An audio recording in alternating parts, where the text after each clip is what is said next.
Haleluya, shalom, jemaat yang diberkati oleh Tuhan. Sekali lagi shalom. Seberapa banyak dari saudara yang pagi hari ini datang dengan membawa persembahan syukur di hadapan Tuhan. Mari angkat tanganmu. Tidak ada yang dapat kita berikan selain persembahan pujian yang terbaik bagi nama Tuhan, saudara. Karena kita percaya Tuhan baik setiap kita. Yang percaya katakan amin. Haleluya, mari siapkan hati kita di hadapan Tuhan. Kami datang di dalam hadirat-Mu Tuhan.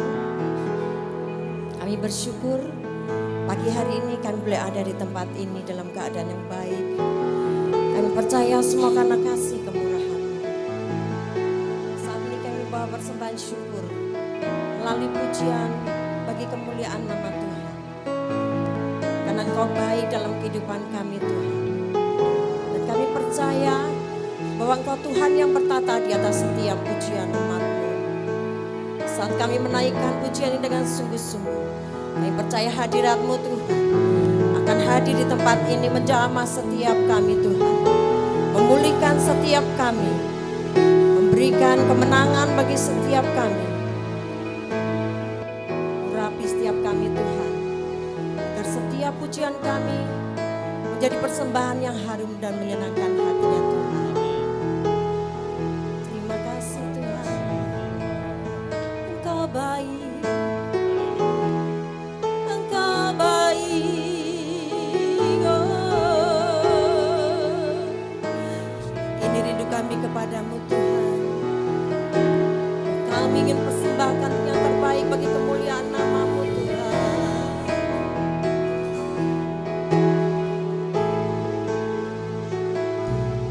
Ya Tuhanku, aku hendak bermazmur bagimu selama ku hidup. Ya Allahku, aku hendak bermazmur bagimu selagi ku ada.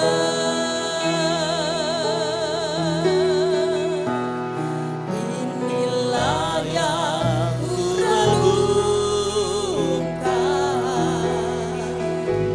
setiap waktu.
pujian dan pengagungan Bagimu Tuhan. kepadamu. Amin. Biarlah manis kau dengar, Manis kau dengar. Tuhan, manis kau dengar, Tuhan, dan hatiku bersuka karenamu. Dan persembahan pujian yang terbaik bagi Dia.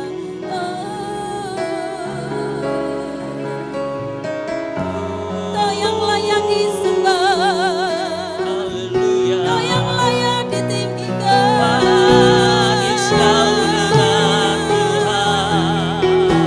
Engkau baik Tuhan, Manis Engkau kau baik dengar. Tuhan. Ini pujian kami bagimu Tuhan. Kau yang layak disembah, Haleluya. segala yang terbaik kami bersyukur. Haleluya, Yes, Tuhan. Saya Dia baik buat Haleluya. setiap kita, saudara. Bahwa hidupmu menyenangkan hatimu Tuhan.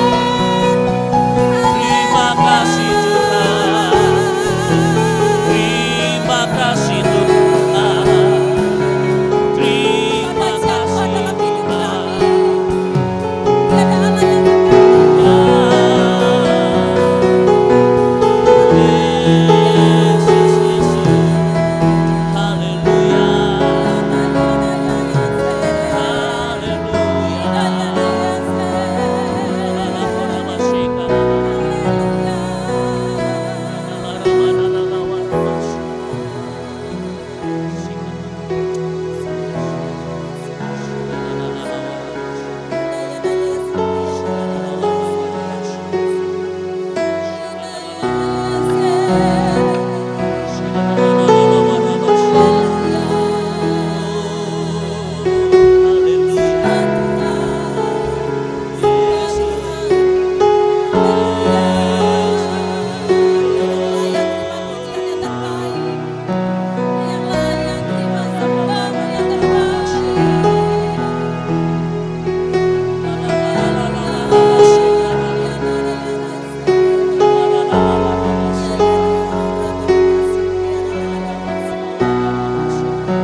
Ini rindu kami kepadamu Tuhan.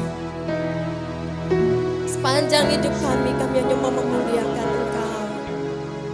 Sepanjang Engkau yang layak ditinggikan, yang layak disembah. Nyanyi pujian bagimu Tuhan, pujian bagimu Tuhan, namamu besar dan layak dipuji. Amin. Kau besar Tuhan, nyanyi pujian bagimu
besar Tuhan.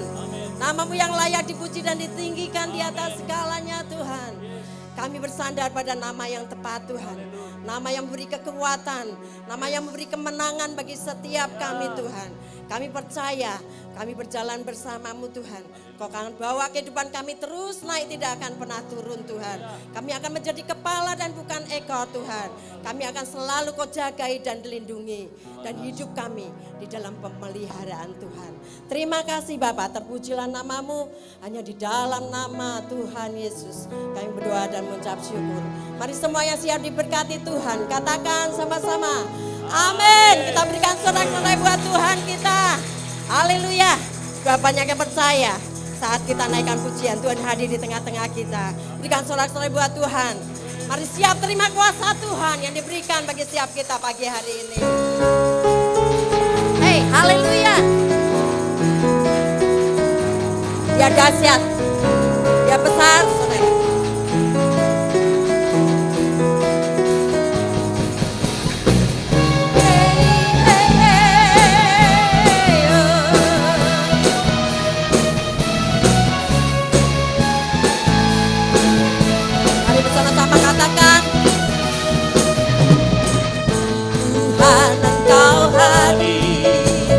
Kuasanya mengalir melawat setiap arti.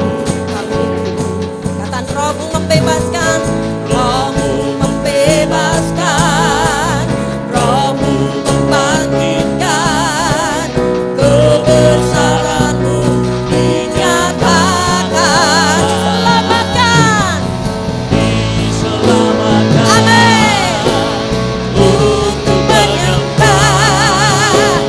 Datanglah kerajaan-Mu,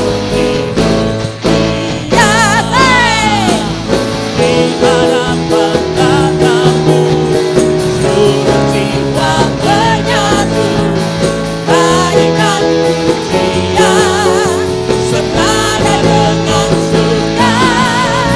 Kami datang bersatu, serta puji nama-Mu, semesta bersuka, bersama dengan surga.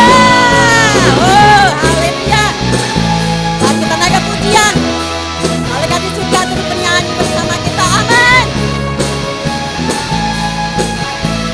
Dengan sepenuh hati, katakan Tuhan Engkau hadir, kuasanya mengalir melawat setiap hati kami Tuhan. setiap hati. Amin. Roh-Mu membebaskan, Roh-Mu membangkitkan, kebesaran-Mu dinyatakan Tuhan. Oh, haleluya. Kita semua yang diselamatkan katakan amin. Untuk menyembah, Datanglah kerajaan-Mu. Semuanya,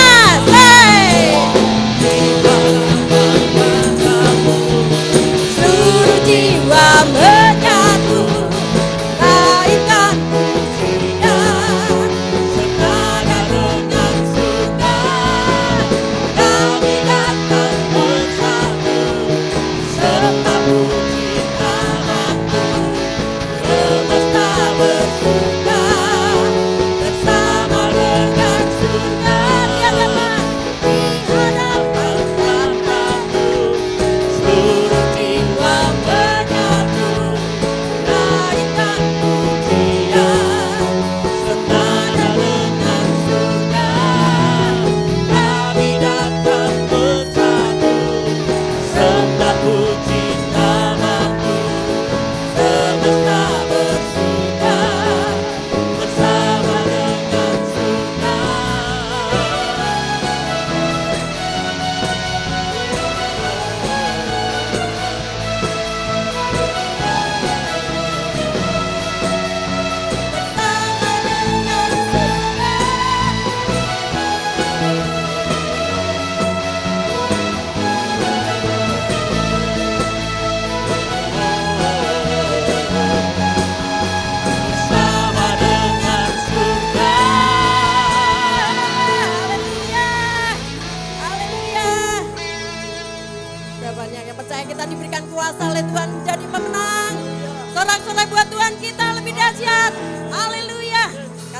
diberi kuasa.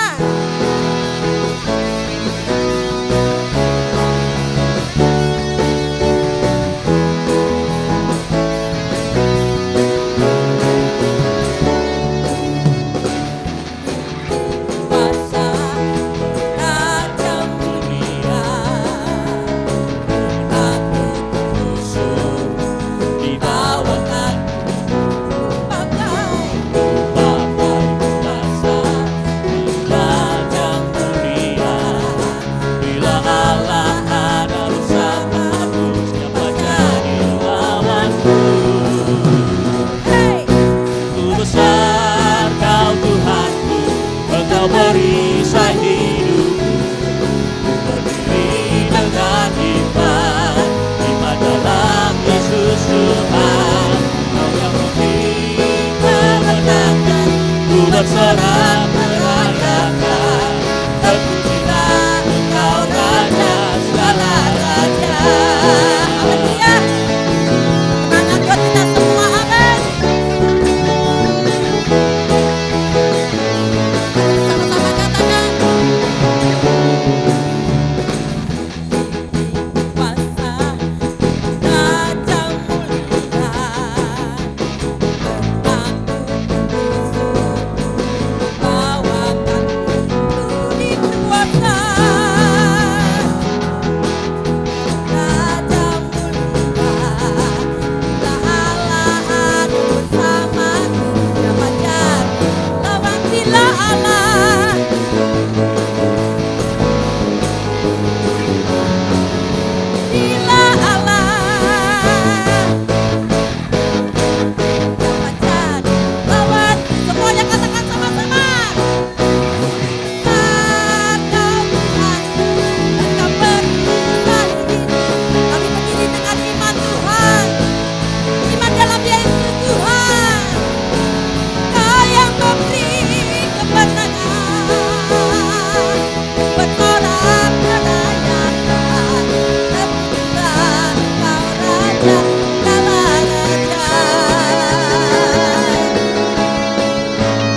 Lewati setiap masalah, setiap tetes air mata dalam hidupku.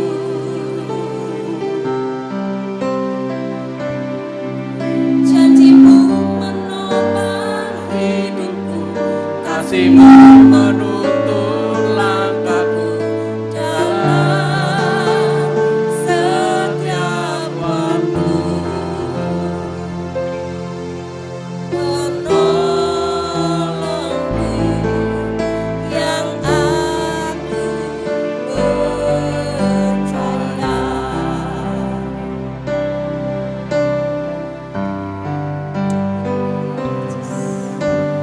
Terima kasih buat kasih setiamu.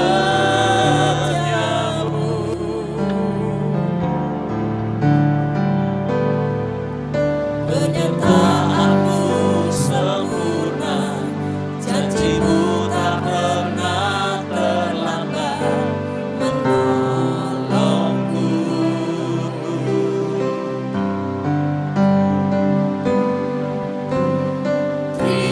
Terima kasih, ku berterima kasih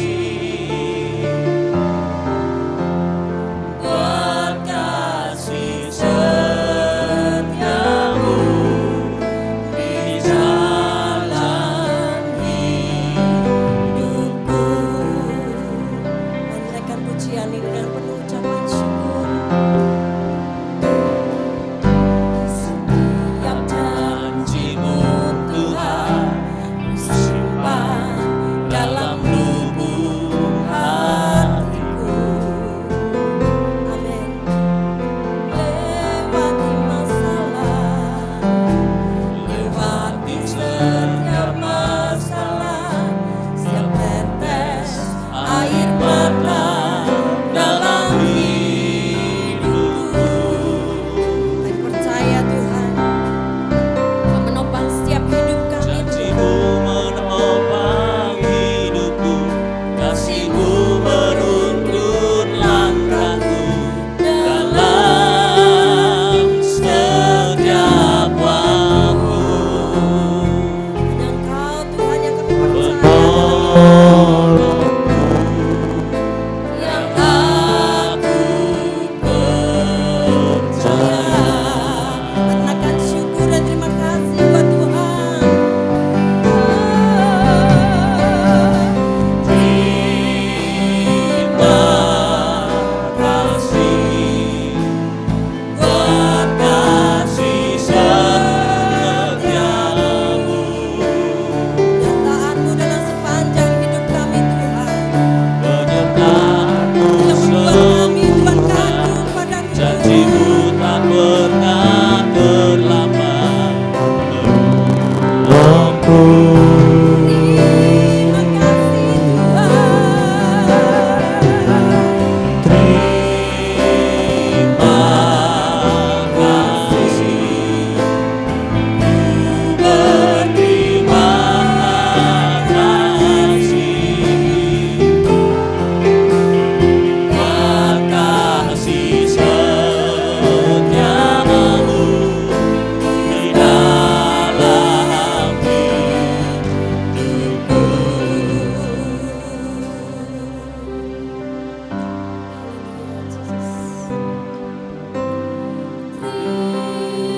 Terima kasih Mari bersyukur kepada Tuhan. buat kasih Yang baik buat setiap kita, setiamu.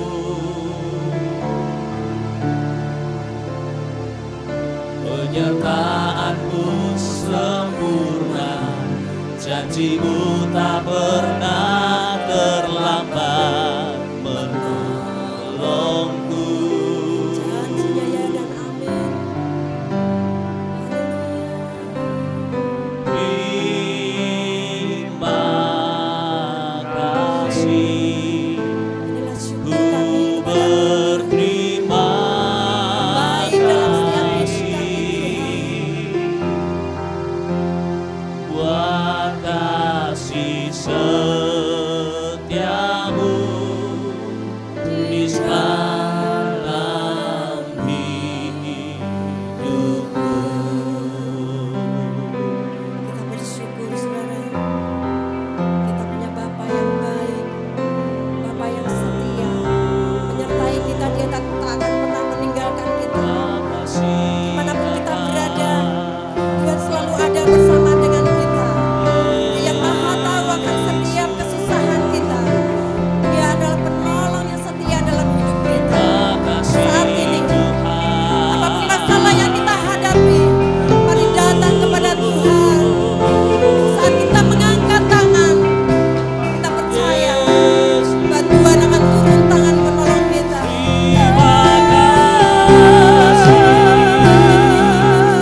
menolong kami ya Tuhan. Kau selalu ada buat kami Tuhan. Terima kasih atas kasih karunia-Mu Tuhan. Kalau pagi ini kami datang dalam keadaan lelah, keluarga kami ada yang sakit, pagi ini kesembuhan terjadi dalam hidup kami Tuhan.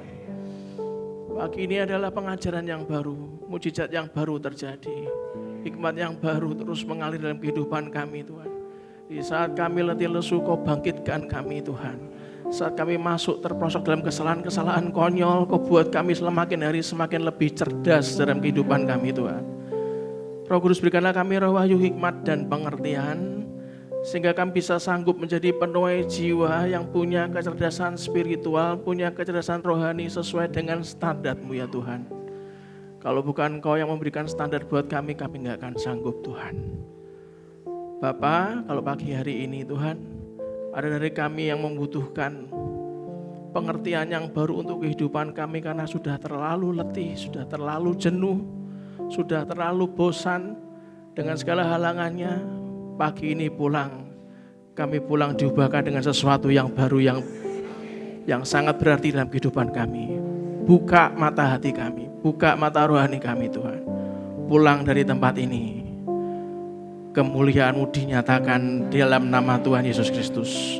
Pagi hari ini biarlah semua Tuhan, Kau beracara, tidak ada yang terlewatkan satu pun, baik yang ibadah online maupun ibadah onsite, semua dalam kendali Tuhan. Yang butuh mujizat pagi ini terus mujizat-Mu mengalir, yang terbelenggu dibebaskan Tuhan, yang terikat dilepaskan Tuhan, yang lemah dikuatkan Tuhan. Demi nama Yesus, kita semuanya mau dibentuk, didewasakan, diberkati dan disembuhkan. Katakan dengan iman, amin. Dengan tepuk tangan meriah buat Tuhan kita. Sebelum duduk ngomong kiri kanannya, Tuhan kita luar biasa. Amin. Ngomong kiri kanannya, sekali Yesus tetap Yesus. Silakan duduk hadirat Tuhan. Izinkan saya untuk melanjutkan dengan tema bagaimana kita jadi penuai jiwa yang punya kecerdasan rohani, saudara. Saudara, kenapa kita butuh kecerdasan rohani? Kalau orang itu tidak punya kecerdasan rohani, maka dia akan mentok, saudara. Apapun dalam hidupnya, kalau orang itu belum cerdas secara rohani, maka dia akan mentok, saudara. Kecerdasan rohani itu membuat Anda dan saya mengerti kehendak Tuhan. Itu yang paling penting. Kalau cari repot, di luar banyak orang repot. Betul nggak, saudara? Kowe iki aja nganggur, golek sing repot. Oh, sing repot akeh, saudara, yang repot tuh banyak. Yang setuju katakan yes. Tapi pertanyaannya, kerepotan Anda itu sesuai kehendak Tuhan atau tidak, saudara? Betul ya? Betul ya? Oke. Siapa di tempat ini yang menerima berkat anaknya naik tingkat, lulus sekolah, naik kelas, angkat tangan? Oh ya kan? Luar biasa kan? Siapa di tempat ini yang anaknya belum naik kelas, angkat tangan? Ya jangan toh Pak, malu Pak. Ya makanya nanti kalau ada yang belum naik kelas, ini enggak ada, kelihatannya enggak ada. Betul saudara ya? Betul ya? Enggak ada ya? Enggak ada kan? Enggak ada kan? Nah, artinya kalau Anda itu tahu cara usaha anak Anda itu bisa naik kelas, itu enggak cuman butuh belajar tiap hari saja, saudara. Butuh lebih daripada itu. Kalau enggak percaya, coba tanya anaknya. No, kemarin belajarnya keluar enggak ujiannya? Kalau dijawab, ada yang keluar mah. Lah berarti anak itu diberikan kecerdasan rohani, mengerti apa yang diajari sehingga itu keluar. Betul saudara ya? Betul ya? Anda pernah bayangin enggak belajar enggak keluar belas? Ada? Loh saya pernah loh saudara, pernah saya. Belajar enggak keluar belas. Apa yang diadukan Pak? Ya wes menang, mek merem. Tuhan ki jawabe piye to ya? Aku ki sampai subuh-subuh belajar kok ora metu ki piye? Ya aku piye saudara? Doa Bapa kami tak lakukan, ya kan? Bapa kami di dalam surga, dimulakan namamu. Ki ABCD ini ki piye Tuhan? Dalam hati ada kata-kata buat pola.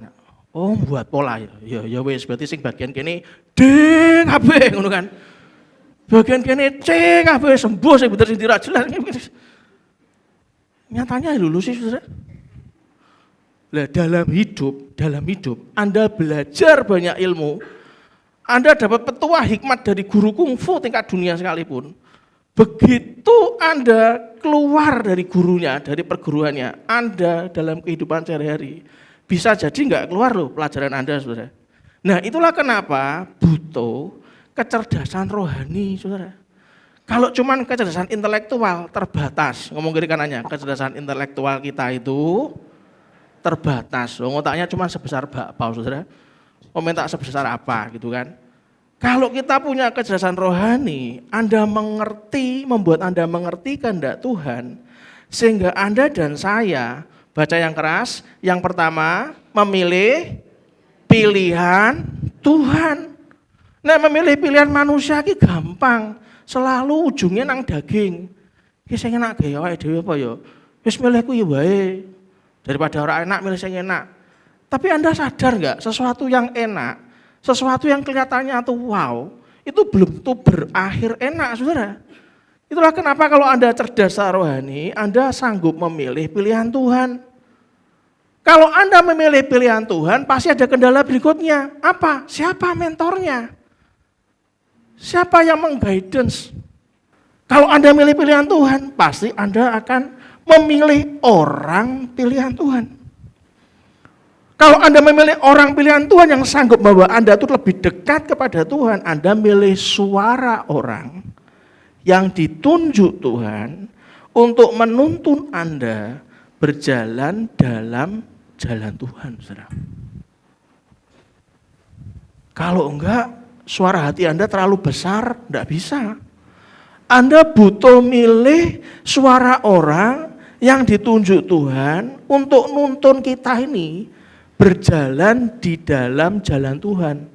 Kadang-kadang kita sudah dalam tracknya Tuhan, kena masalah sedikit aja, hal yang nggak ada artinya, wis mutung kok, saudara, ninggal gitu aja, mutung, saudara. Nah kita tuh butuh kecerdasan rohani supaya bisa ngambil keputusan dan menentukan pilihan yang benar sesuai kehendak Tuhan. Contoh, di awal bulan saya cerita kisah Yonatan. Anda masih ingat toh? Yonatan telah memilih perjanjiannya dengan Daud. Yonatan tuh tahu Allah telah memilih Daud menjadi raja yang telah diurapi.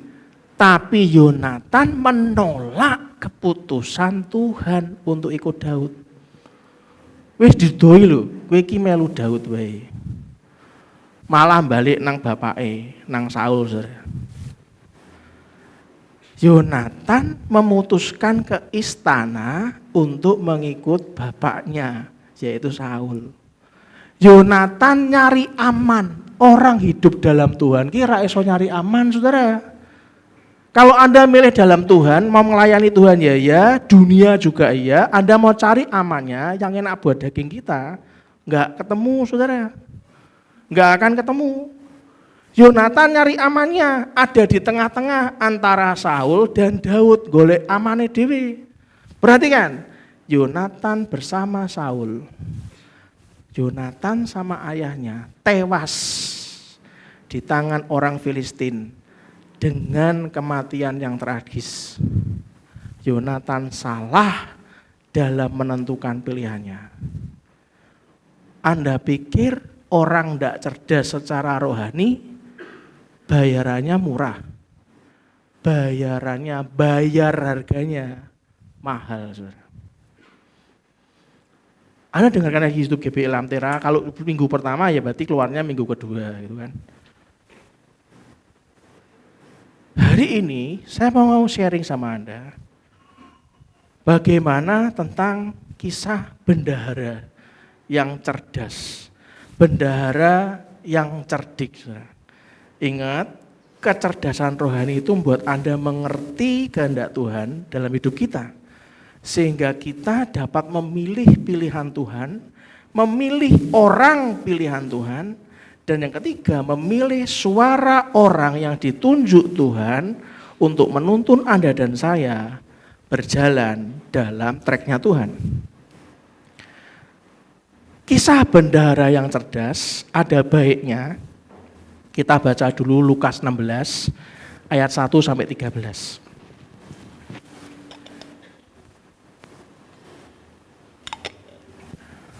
Lukas 16 ayat 1 sampai 13. Saya baca yang ganjil, Anda baca yang genap. Yang setuju katakan yes. Yang pertama, dan Yesus berkata kepada murid-muridnya, ada seorang kaya yang mempunyai seorang bendahara. Kepadanya disampaikan tuduhan bahwa bendahara itu menghamburkan miliknya. Berikutnya Anda baca.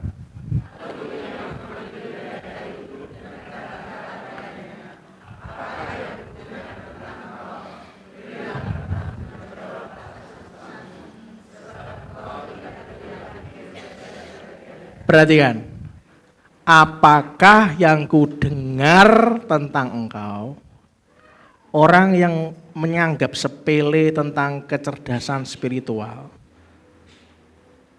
Ingat belakangnya, berilah pertanggungan jawab atas urusanmu. Urusan kita kan terlalu banyak, di dunia ini kan terlalu banyak. Karpe awake dhewe kan terlalu banyak. Dikatakan berilah pertanggungan jawab atas urusanmu. Sebab, apa saudara? Engkau tidak boleh lagi bekerja sebagai bendahara. Ingat, Yonatan milih Saul, mati bersama-sama dengan Saul.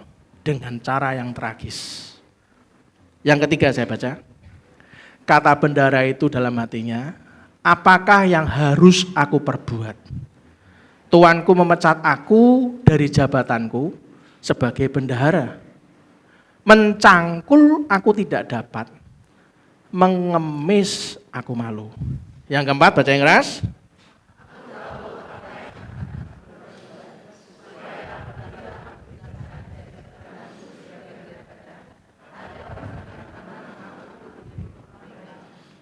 Bendahara yang kedapatan menghamburkan harta tuannya, menghamburkan uang tuannya, itu aja punya solusi buat dirinya.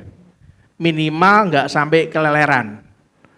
Dia berkata, aku tahu apa yang akan aku perbuat, supaya bila dipecat dari jabatannya sebagai bendahara, ada orang yang menampung aku di rumah mereka. Perhatikan caranya. Yang kelima saya baca. Lalu ia memanggil seorang demi seorang yang berhutang kepada tuannya, katanya kepada yang pertama, berapakah utangmu kepada tuanku? Bukan pada dia saudara, kepada tuanku. Yang keenam baca-baca.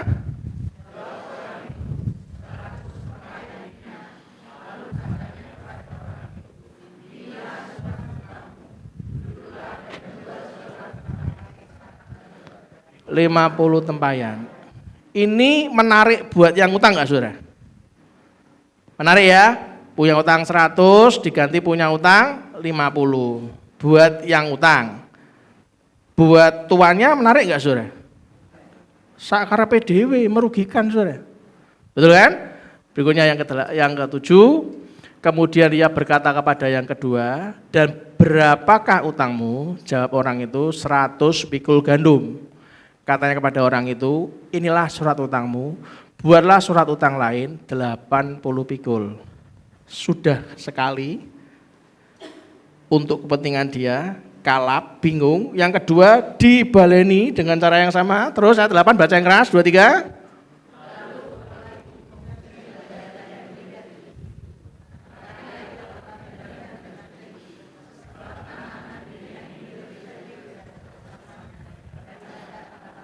Nanti kita bahas. Dikatakan, lalu Tuhan itu memuji bendahara yang tidak jujur itu karena ia telah bertindak dengan cerdik. Sebab anak-anak dunia ini lebih cerdik terhadap sesamanya daripada anak-anak terang. Bendahara ini dipuji oleh Tuhan Yesus bukan karena ketidakjujurannya. Bukan. Dia dipuji Tuhan oleh karena kecerdasan dan kecerdikannya, saudara. Yang ke-9 nanti kita bahas. Dan aku berkata kepadamu, ikatlah persahabatan dengan mempergunakan mamon yang tidak jujur, supaya jika mamon itu tidak dapat menolong lagi, kamu diterima dalam kemah abadi. Ini yang banyak orang itu tanya, maksudnya apa? Papa diizinkankah dengan cara yang salah mengamburkan harta tuannya? Yang ke-10 Anda baca? Ia setia juga dalam perkara-perkara besar dan ia tidak benar juga dalam perkara-perkara besar. Kenapa? Dari yang ke-9, coba dibuka ayat 9. Kenapa ngomong mamon yang tidak jujur, terus nyinggungnya yang ke-10 dibaca kesetiaan dalam perkara-perkara kecil.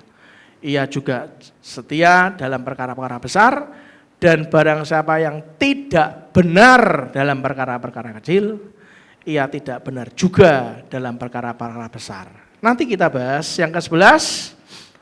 Jadi jikalau kamu tidak setia dalam hal mamon yang tidak jujur, siapakah yang akan mempercayakan kepadamu harta yang sesungguhnya? Orang kalau tidak punya kecerdasan spiritual, bahkan ngatur berkatnya saja salah, saudara. Kapan Anda bisa dapat harta yang sesungguhnya?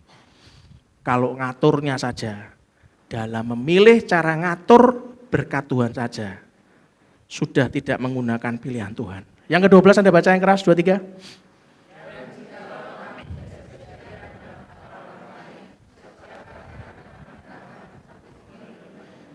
Sebelum dapat harta kita sendiri, Tuhan itu selalu proses dengan hati.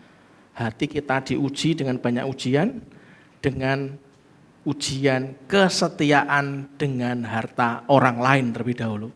Yang ke-13 baca yang keras sama-sama, 2, 3. Seorang hamba tidak dapat mengabdi kepada dua tuan, karena jika demikian ia akan membenci yang seorang dan mengasihi yang lain, atau ia akan setia kepada yang seorang dan tidak mengindahkan yang lain. Kamu tidak dapat mengabdi kepada Allah dan kepada mamon. Saudara, kata cerdik di Lukas 16 ayat 8. Lalu Tuhan itu memuji bendahara yang tidak jujur itu karena ia telah bertindak dengan cerdik. Saudara, orang dunia saja itu cerdas-cerdas, saudara. Itulah kenapa ditekankan lagi, cerdiklah seperti apa, saudara? Ular, tapi belakangnya apa, saudara? Tulus seperti merpati. Orang ikut Tuhan dituntut cerdas, dituntut cerdik. Tapi yang tidak dipunyai dunia ini adalah ketulusannya, saudara. Cerdik menurut Kamus Besar Bahasa Indonesia artinya adalah cepat mengerti tentang situasi dan sebagainya. Dia bisa baca situasi, dia mengerti, cepat nangkep, dan pandai mencari pemecahannya. Panjang akal, banyak akal, itulah orang cerdik. Itulah kenapa perumpamaan yang kita baca di Injil Lukas pasal 16 ayat 1 sampai 13 itu menggambarkan mengenai Allah yang pada suatu hari tertentu nanti, kita enggak pernah tahu kapan waktunya, akan manggil kita satu persatu, mempertanyakan apa yang telah kita lakukan dengan apa yang telah Ia berikan kepada kita. Bendahara di sini bukanlah pemilik, saudara, melainkan seorang pengelola dari seluruh kekayaan milik tuannya. Ia dipanggil tuannya untuk mempertanggungjawabkan harta milik tuannya yang sekarang ada padanya. Dan selanjutnya ia tidak boleh lagi bekerja sebagai bendahara. Tuhan itu mempercayakan. Anda enggak bisa dipercaya, ingat, ia tidak boleh lagi bekerja sebagai bendahara. Bukankah Anda dan saya adalah pengelola dari semua pemberian Tuhan berupa talenta, waktu, pekerjaan, keuangan, keluarga, pelayanan, bahkan hidup kita sendiri, saudara. Semua talenta Anda dalam bermain musik, talenta Anda dalam berkhotbah, dalam mengajar, talenta dalam berdoa, talenta dalam hobi apapun, bela diri lah, apapun lah, menyanyi. Talenta, waktu 24 jam, pekerjaan yang sudah Anda doakan sebelum Anda diterima bekerja di kantor. Pelayanan Anda, saudara. Anda sudah punya komitmen sama Tuhan untuk melayani. Keuangan, keluarga, bahkan hidup kita sendiri. Kita ini mengelola dari semua pemberian Tuhan. Bendara ini tahu bahwa kesempatannya untuk bekerja di tempat tuannya akan berakhir. Ia harus segera bertindak supaya pada waktu ia dipecat, ia sudah punya jalan keluar. Saya punya 3 titik poin yang mau saya sharingkan pagi ini. Yang pertama, bendara itu memikirkan masa depannya, saudara. Mari kita buka Lukas 16 ayat 3 ngomong apa? Kata bendara itu dalam hatinya, apakah yang harus aku perbuat? Tuanku memecat aku dari jabatanku sebagai bendahara, mencangkul aku tidak dapat, mengemis aku malu. Saudara, bendahara itu dipuji Tuhan karena punya visi. Dia memikirkan masa depannya. Dia melakukan kesalahan, setelah ketahuan pun dia ngomong dalam hatinya, ini aku kudu apa ki?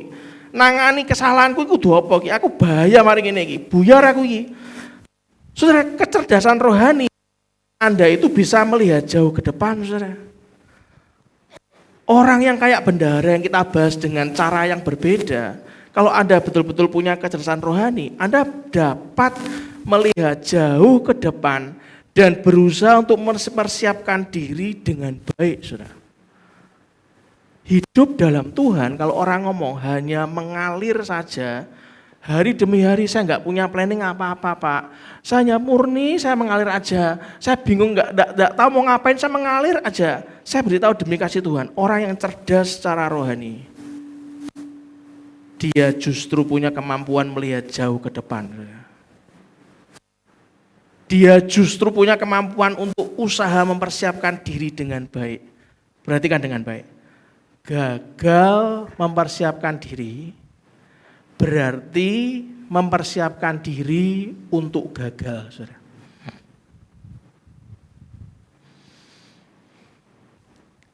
Saya melihat dengan mata kepala saya sendiri sih, istri saya juga ngomong. Untung anak kita itu tahu bagaimana caranya, syaratnya untuk dapat beasiswa. Dia belajar sungguh-sungguh, bertahun-tahun yang lalu, 3-4 tahun yang lalu dia belajar sungguh-sungguh, sampai malam tanpa disuruh. Dia belajar karena dia tahu, dia kejar beasiswa di luar negeri. Tiap hari waktu kita doa tuh ngomong, keras ngomongnya, sehingga papa mama saya dan istri saya dengar yang dia doakan. Saya doa pada Tuhan tuh jelas. Dan saya tahu pokok doanya selalu itu, saudara. Dan dia tahu ke depannya kenapa ngambil jurusan pharmaceutical science. Saya mau buat pabrik, Bapak. Saya kenapa enggak mau jadi dokter katanya? Karena saya kalau 1 lawan 1 ketemu orang disembuhkan, 1 orang lawan 1, saya lelah. Bagaimana saya bisa melayani Tuhan kalau saya sudah kelelahan sebagai seorang dokter? Lebih baik saya ngambil pharmaceutical science, saya temukan obat yang bisa membantu banyak orang. Saya bangun pabriknya, saya kerja dengan banyak farmasi, dengan banyak rumah sakit, banyak pedagang besar farmasi, semua medis, saya kenalkan obat saya. Dan saya bisa berguna buat banyak orang. Dan saya bisa melayani Tuhan. Bagaimana bisa terus ngupdate seperti itu, bisa punya pola pikir yang jauh seperti itu? Anda harus paham, dalam Tuhan, kalau Anda memilih jalan Tuhan, Anda harus paham, tidak ada yang namanya, sudahlah, kisera-sera, mengalir saja, saudara. Hariannya memang sesuai dengan kehendak Tuhan sih. Tapi di hari demi harinya, sepanengnya kita, capeknya kita, yang kita lakukan day by day, itu mempersiapkan dirinya itu karena kita sudah melihat jauh ke depan, saudara. Ingat baik-baik, gagal mempersiapkan diri berarti mempersiapkan diri untuk gagal. Ketika Anda menghadapi krisis, bendahara ini tidak kehabisan akal, melainkan dengan cerdik membuat suatu persiapan untuk masa depannya. Apalagi Anda dan saya yang sudah menerima Tuhan sebagai Tuhan dan Juru Selamat, menerima Yesus, saudara. Anda menerima Roh Kudus untuk tinggal dalam hidup kita. Demi kasih Tuhan saya ingatkan, saya melihat Anda, satu persatu kami bawa dalam doa. Saya melihat Anda dalam tudung ilahi, saudara. Yang lain tuh ngeluh kesakit, piye kondisinya kesepi gini. Anda tuh jalan dalam Tuhan. Anda enggak rasa loh, Anda jalan dalam Tuhan tuh ya, dalam tudungnya Dia. Tuhan pelihara langkah hidup Anda. Amin, saudara. Amin. Bersyukur, saudara, bersyukur. Mari kita lihat Amsal 14 ayat 8, The Living Bible ngomong apa? Amsal 14 ayat 8, orang bijak melihat ke depan. Orang bodoh berusaha menipu dirinya sendiri dan tidak mau menghadapi kenyataan hidup. Berapa banyak saya temui di kalangan kita sendiri, di luar berapa banyak. Dari awalnya sudah salah. Saudara, saya beritahu, saya sudah cerita minggu lalu kebaktian sore. Neraka diciptakan buat siapa, saudara? Buat siapa? Buat iblis. Jangan salah ya. Neraka itu diciptakan buat iblis dan pengikut-pengikutnya. Betul? Betul? Orang berdosa, Pak, kan masuk neraka. Orang berdosa disediakan jalan keselamatan. Ngomong yang keras. Orang berdosa disediakan jalan keselamatan. Jadi belum tentu orang berdosa masuk neraka. Asal menerima jalan keselamatan. Setuju dengan saya? Kalau menerima Tuhan Yesus sebagai Tuhan dan Juru Selamat, maka diselamatkan karena disediakan jalan keselamatan. Nek ora gelem, ngomong kiri kanan, nek ora gelem, salahmu dewi. Betul gak, saudara? Dan Amsal 14 ayat 8 ngomong apa? Orang bijak melihat ke depan. Tapi berikutnya orang bodoh berusaha menipu dirinya sendiri dan tidak mau menghadapi kenyataan hidup. Saudara, apa gunanya Anda hidup enak dan baik di dunia ini, tapi Anda lupa diri, gak pernah bersiap-siap untuk masuk ke kekekalan, saudara. Orang yang cerdas rohaninya memikirkan masa depannya. Orang yang cerdas rohaninya mengambil keputusan untuk melakukan persiapan diri dengan baik. Pulang dari tempat ini, Tuhan, tempo hari Kau pernah ngasih aku visi kayak gini. Pagi ini aku diruncingkan lagi, ditegaskan lagi. Aku harus berjalan yang bagaimana, Tuhan? Apa yang harus aku lakukan supaya aku mencapai seperti yang Kau gambarkan dalam visimu dalam hidupku? Lakukan persiapan diri dengan baik, saudara.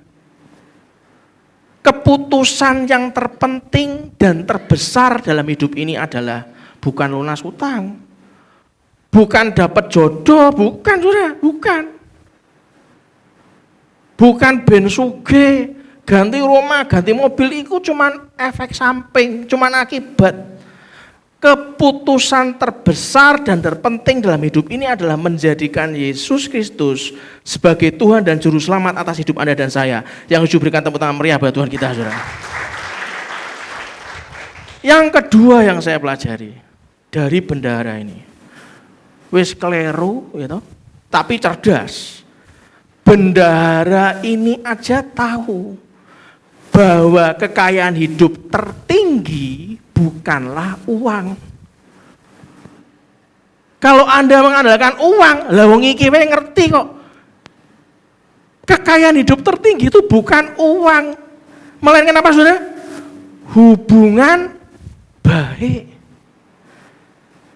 Di Lukas 16 ayat 4 tadi yang kita baca, aku tahu katanya, dia ngerti apa yang akan aku perbuat supaya bila aku dipecat dari jabatanku sebagai bendahara, ada orang yang akan menampung aku di rumah mereka, saudara.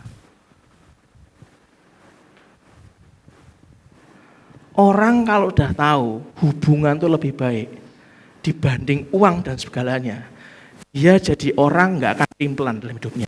Amin, saudara? Nggak akan pelin-pelan. Saya tanya, Pak, nikah sama orang pelin-pelan enak nggak, Pak? Esok deli, sore tahu bacem, sesuai meneh jagung bakar. Enak nggak, Pak? Enak nggak? Nggak enak. Bu, Bu, nikah sama orang pelin-pelan enak nggak, Bu? Nggak enak. Adik-adik yang saya kasih, halo, punya orang tua pelin-pelan enak nggak? Jadi ini wingi kon ngejot matematika, engko bengi jolali agama, bahasa Inggris, fisika. Waduh, lah kok kabeh? Oh, gurune wae iso kabeh, mosok aku kabeh gitu kan. Yang mana dulu, Pak? Yang mana dulu, Ma? Jadi ini ndek esuk belajar matematika. Aku belajar matematika, seneni belajar kok matematika terus. Ganti fisika. Loh jadi ini kon matematika. Kumpul sama orang pelin-pelan ku enggak enak, Pak. Bu, enggak enak. Sama. Bendahara ini tahu apa yang harus aku perbuat supaya kalau dipecat ada orang yang menampung aku di rumah mereka. Dia tahu hubungan itu paling penting. Betul, saudara? Betul?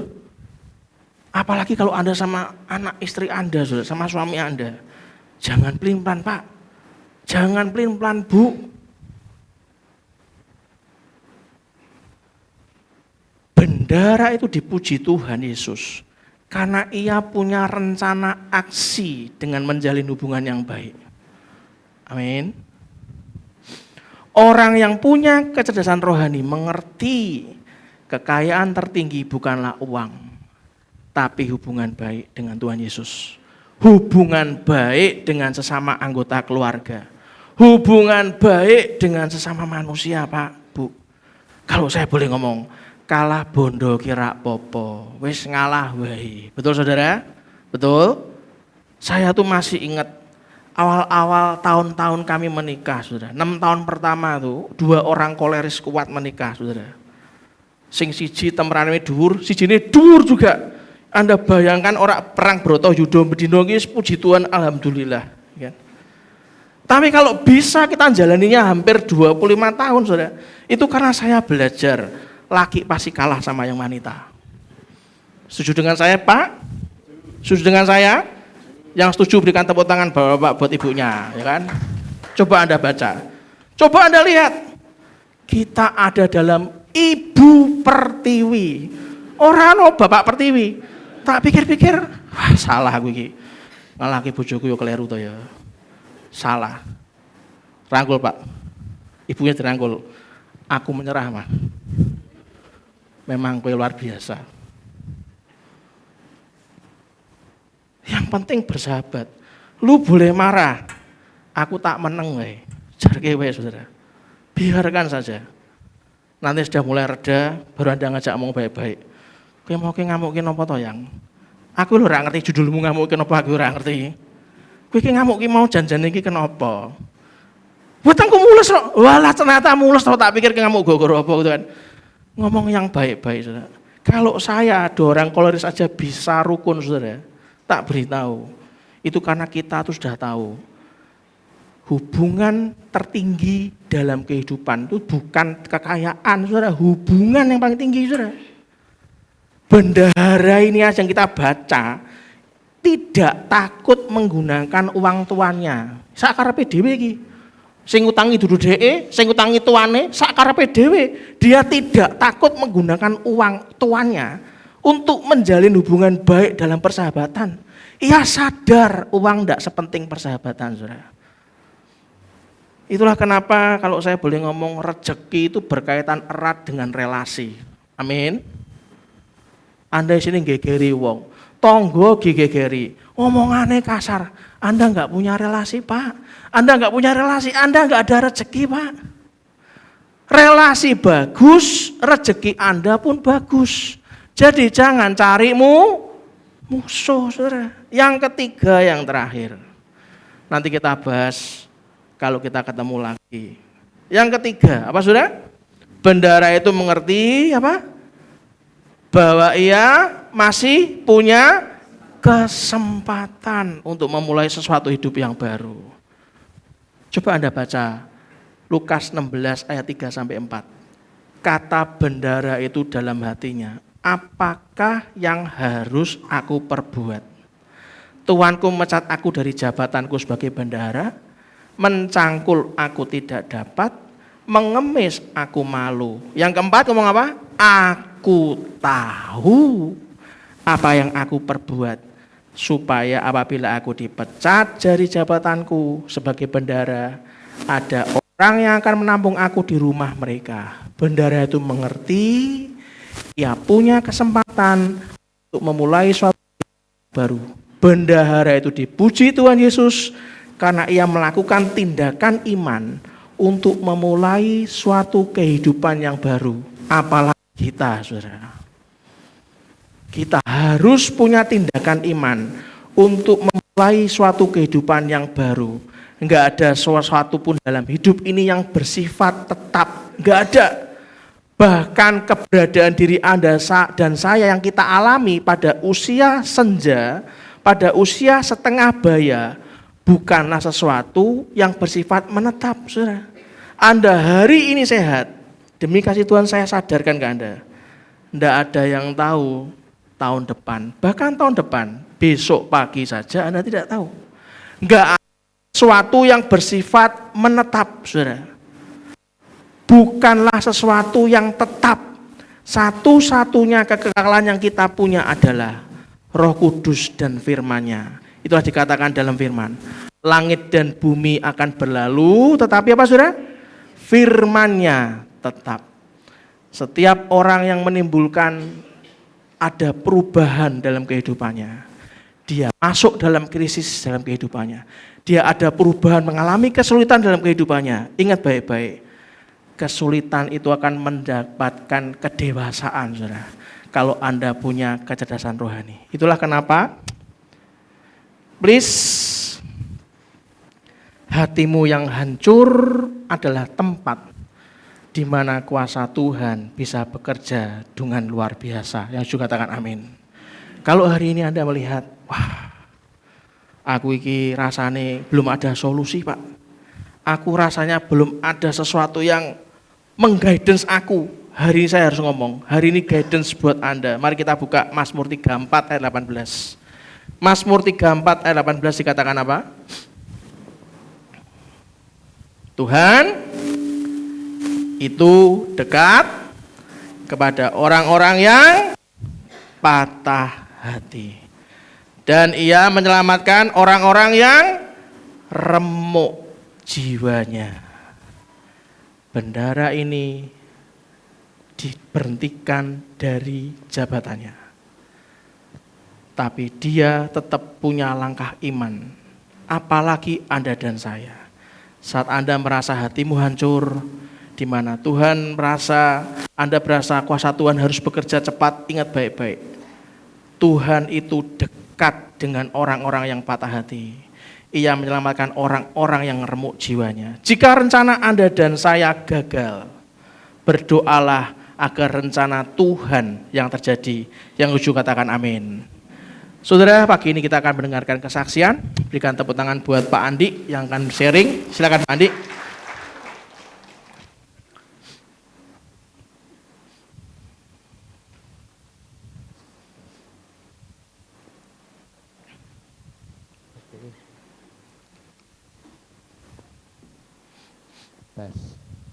Ya, shalom, Shalom. shalom Bapak Ibu.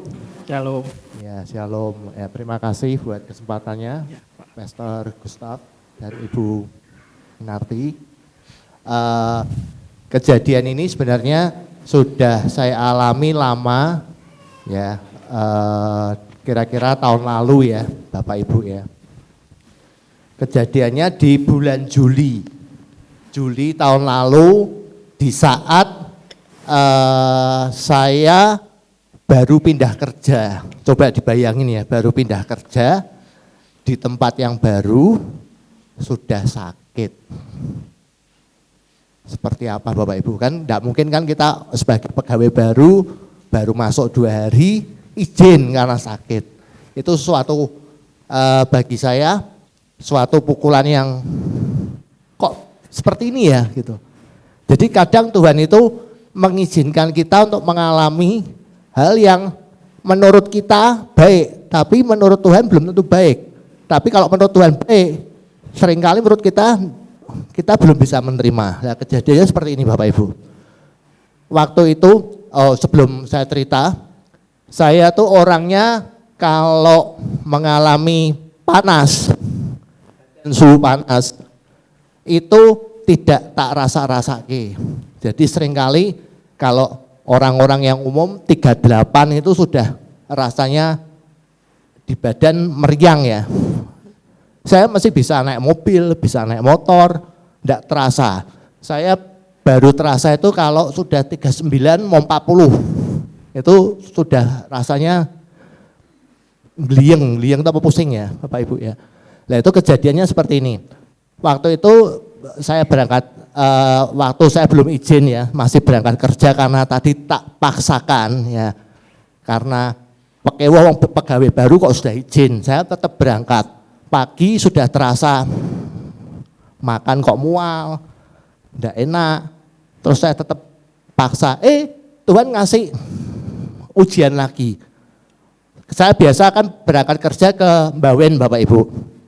Bawen, waktu itu saya starter mobilnya mogok. Jadi saya waduh, sudah badan enggak enak, mobil mogok. Gimana Tuhan? Terus saya paksakan naik motor. Ya, naik motor sampai Bawen, ketemu sama teman-teman kantor. Waktu itu siang, jam makan siang, terus saya makan muntah Bapak Ibu. Waduh, ini kok muntah ya? Teman saya tahu. Gini Pak Andi, yuk kamu kelihatannya agak tidak enak badan ya. Yuk keluar makan aja, makan yang enak-enak, yang hangat. Diajak makan bakso mual Bapak Ibu. Mual, muntah, saya sampai izin ya, muntah di restoran itu seperti apa kan, ya bisa dibayangkan kan seperti itu ya. Terus di tengah-tengah makan, saya berdoa, Tuhan, ini kenapa ya Tuhan? Tuhan tidak ada jawaban Bapak Ibu. Dan tiba-tiba sekitar saya itu terasa gelap. Saya sampai, wah selesai sudah. Saya sampai seperti itu. Selesai sudah, wis game.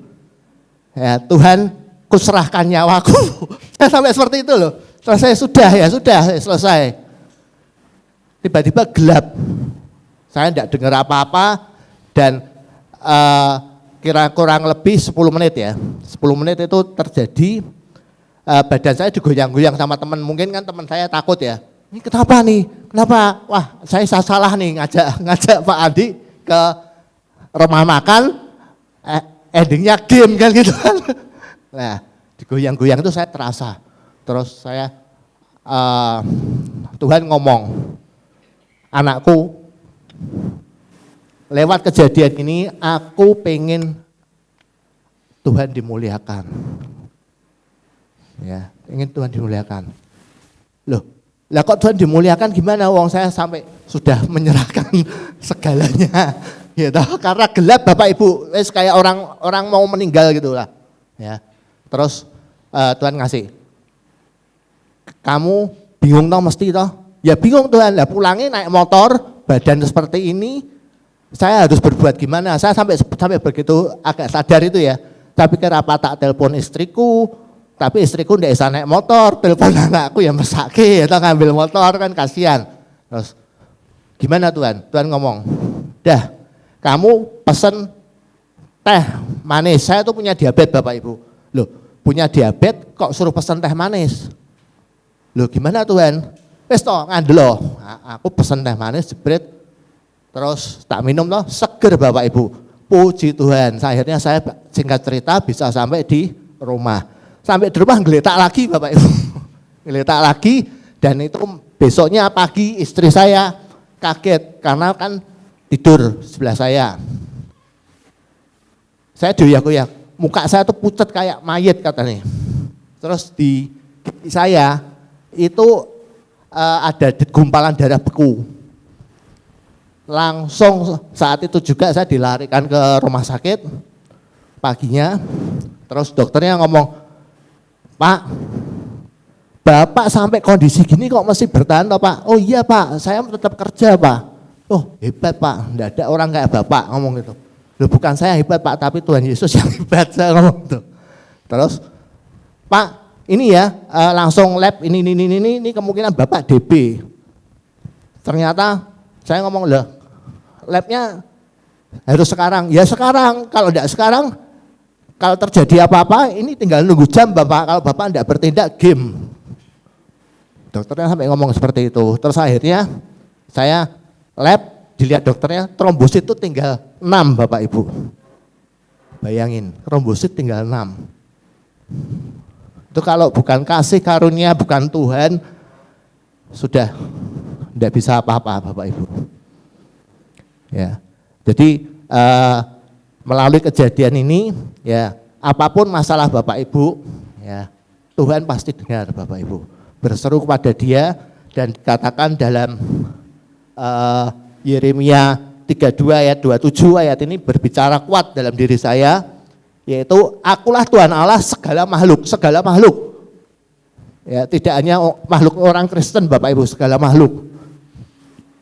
Adakah yang mustahil bagiku? Jadi bagi Tuhan tidak ada yang mustahil. Amin Bapak Ibu. Amin. Ya, demikian saja saya. Terima kasih Pak Adi. Dengan tepuk tangan meriah buat Tuhan kita. Apa ciri-ciri orang cerdas? Cerdas Pak Andi. Kok saya cerdas Pak? Ya, baru masuk kerja 2 hari sudah. Sungkan kan kalau kita tidak masuk. Cerdas, tapi nggak kuat. Artinya apa? Kecerdasan rohani menyebabkan Anda dan saya selalu dapat melihat kemungkinan dari pihak Tuhan. Nomor 1 kan hubungan. Baru masuk kerja 2 hari mana bisa kita izin sak penake pusar kita, sak enake udele, enggak bisa. Yang penting itu hubungan kita harus baik. Tapi kita harus bisa melihat kemungkinan dari pihak Tuhan. Kita sudah bahas yang pertama Pak, Anda harus mengizinkan Tuhan mengubur masa lalu Anda. Ya wis, sing wis yo, ada jalan keselamatan, ada jalan keselamatan. Ya, serahkan pada Tuhan Yesus. Ya. Yang kedua Saudara, kecerdasan rohani menyebabkan Anda dapat melihat kemungkinan dari pihak Tuhan. Yang kedua adalah Anda harus tahu dan mengakui keterbatasan Anda dan saya supaya kita mengerti kapan dan di mana seharusnya kita berhenti. Jangan digeblas-geblas kayak terus Saudara. Saatnya berhenti. Aku wes salah kayak bendara. Aku wes salah, ya wes aku membangun hubungan. Tapi Tuhan ngomong apa? Kalau Anda ingin punya kecerdasan rohani, berpikir dari persepsinya pihak Tuhan. Anda harus tahu kapan berhenti dan seharusnya Anda memang di mana Anda harus berhenti, Saudara. Itulah kenapa sebenarnya Tuhan tidak pernah menuntut Anda dan saya melakukan segala sesuatu melampaui keterbatasan kita, melampaui kekuatan kita sendiri, enggak pernah. Yang ketiga, yang terakhir, kecerdasan rohani menyebabkan Anda selalu dapat melihat kemungkinan dari pihak Tuhan. Yang ketiga, baca yang keras, Anda harus tahu dan mengakui apa Saudara? Sesuatu yang tidak dapat Anda lakukan supaya Anda mengerti apa yang Anda harus doakan dan serahkan kepada Tuhan. Pak Andi tadi ngomong apa? Iki aku wis ra iso trombosit cuman 6 ndak mampu. Akhirnya tahu cara berdoa Tuhan, iki nek delok maneh to, wah bahaya. Dokter Ewe ngomong game over Tuhan. Tuhan, pokok doaku hari ini adalah ini Tuhan. Ayat terakhir timbul maju ke depan 1 Petrus 5 ayat 6 sampai 7. Orang yang mau mengakui, mengerti apa keterbatasannya yang tidak dapat kita lakukan. Supaya Anda mengerti apa yang harus kita doakan, serahkan pada Tuhan. 1 Petrus 5 ayat 6-7 ngomong apa sudah?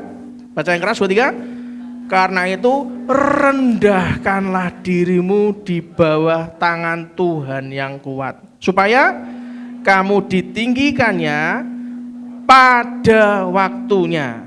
Serahkanlah segala kekhawatiranmu kepadanya, sebab Ia yang memelihara kamu. Anda enggak bisa mengubah hati seorang manusia.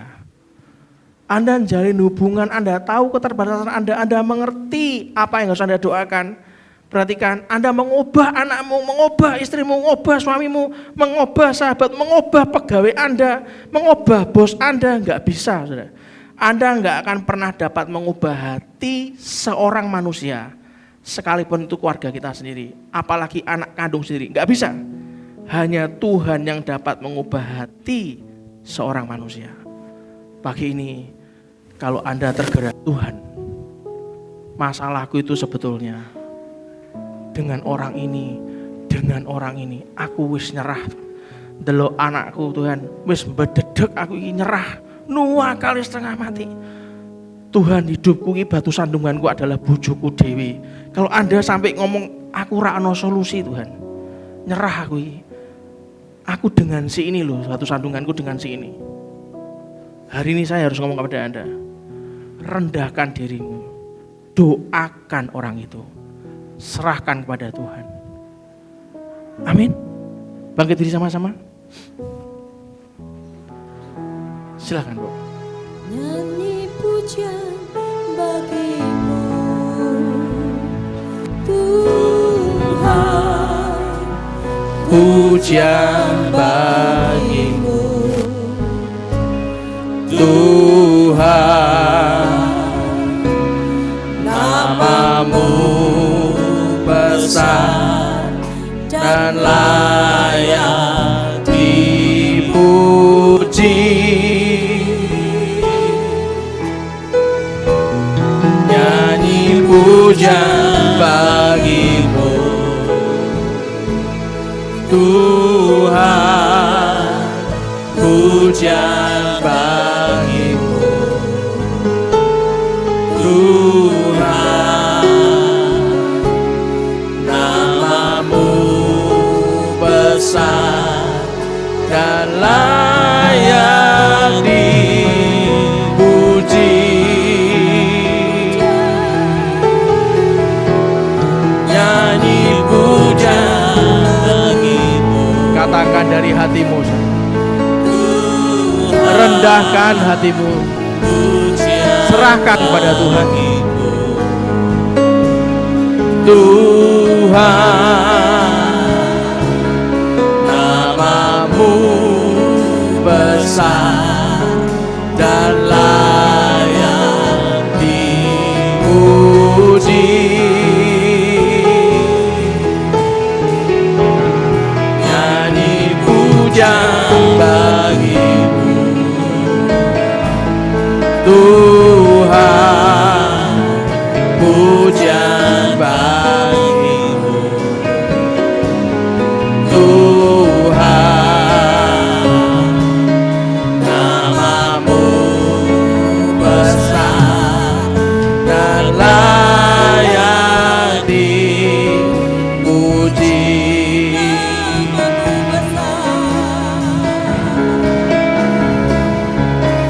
Namamu besar dan layak dipuji.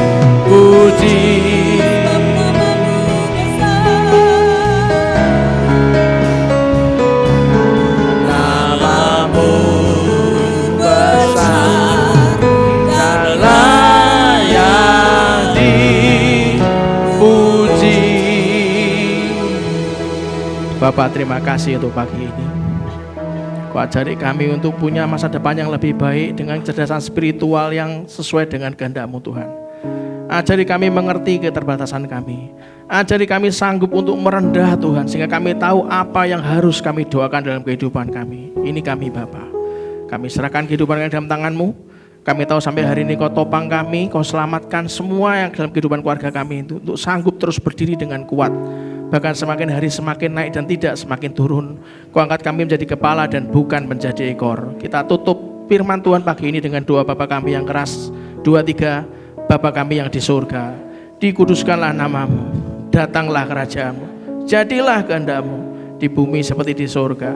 Berikanlah kami pada hari ini makanan kami yang secukupnya, dan ampunilah kami akan kesalahan kami, seperti kami juga mengampuni orang yang bersalah pada kami. Dan janganlah membawa kami dalam pencobaan, tetapi lepaskanlah kami daripada yang jahat. Karena Engkau-lah yang punya kerajaan dan kuasa dan kemuliaan sampai selama-lamanya. Dan kita semua yang percaya katakan dengan iman. Amin. Berikan tepuk tangan meriah buat Tuhan kita. Kita duduk sebentar, kita lihat pengumuman.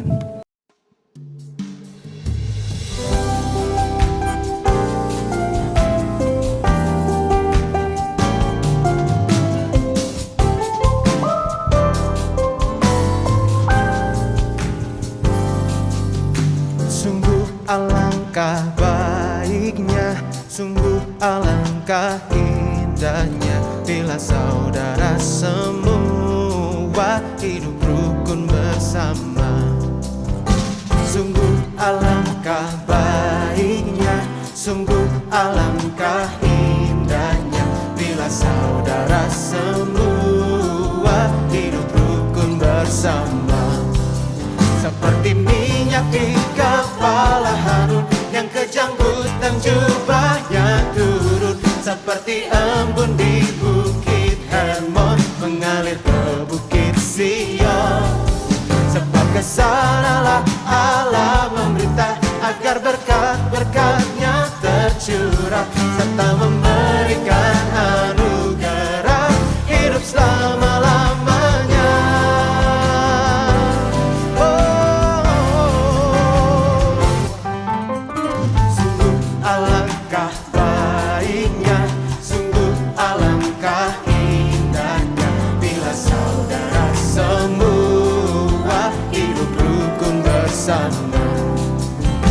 Sungguh alangkah baiknya, sungguh alangkah indahnya, bila saudara semua hidup rukun bersama. Seperti minyak di kepala Harun yang kejanggutan jubahnya turun, seperti embun di bukit Hermon mengalir ke bukit Sion. Sebab kesanalah Allah memerintah agar berkat-berkatnya tercurah, serta memberikan anugerah hidup selama-lamanya.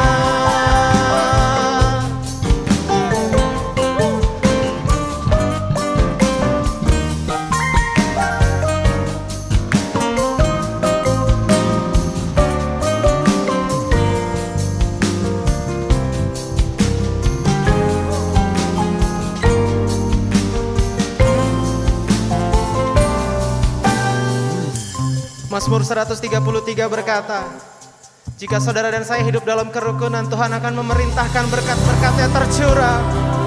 Let everything that has breath praise the Lord.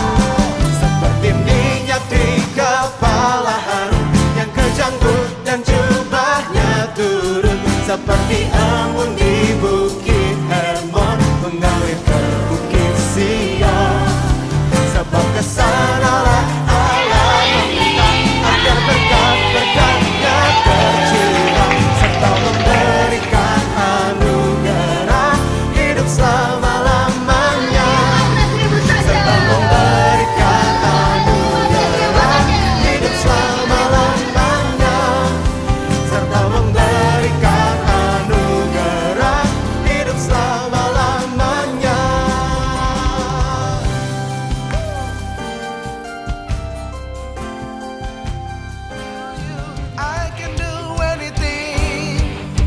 I can do all things, 'cause it's you who give me strength. Nothing is impossible through you. Blind eyes are open, strongholds are broken. I am living by faith. Nothing is impossible.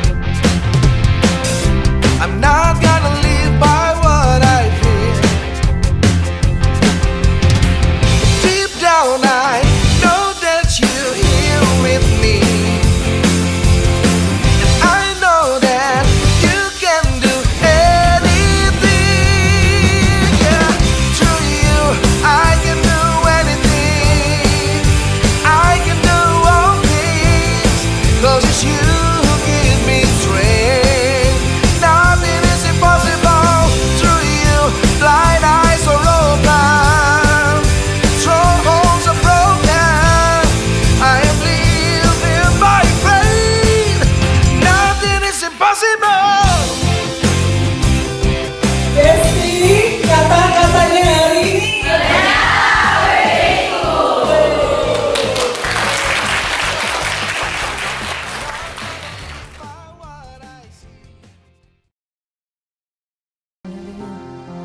Sudah diberkati oleh firman Tuhan dan kesaksian pagi hari ini. Amin, puji nama Tuhan. Dengan penuh sukacita kami menyambut Bapak Ibu Saudara yang mungkin baru pertama kali hadir beribadah di GBLM Lamtera. Adakah? Mungkin bisa angkat tangan atau berdiri sejenak. Mari Ibu, selamat datang di GBLM Lamtera. Selamat beribadah. Selamat datang Ibu ke kampung. Sampai ketemu lagi minggu depan ya Bu. Selanjutnya untuk Sehat-sehat. minggu depan bersama-sama beribadah. Saya paham ini liburan. Ngomong kiri kanannya, libur telah tiba, libur telah tiba, ke gereja harus itu.